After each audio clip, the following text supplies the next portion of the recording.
E aí, meu seguidor, parte 2 agora aí, ó. Comendo agora, cortei a salada e o frango, o garfo e a colher, ó. Já dá aquela mexida, top, top. Chama aquela comida, bom demais, pessoal.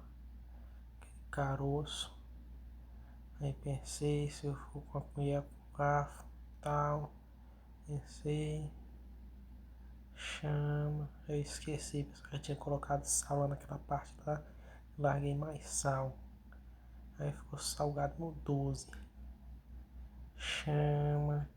Aquela farinha, pessoal. Comer farinha maranhense. Gosto de farinha. Quem não come farinha não é maranhense. Chama. Chama. Doce não mel. Beleza? Aí sim. Aquela mordida no osso. Chama.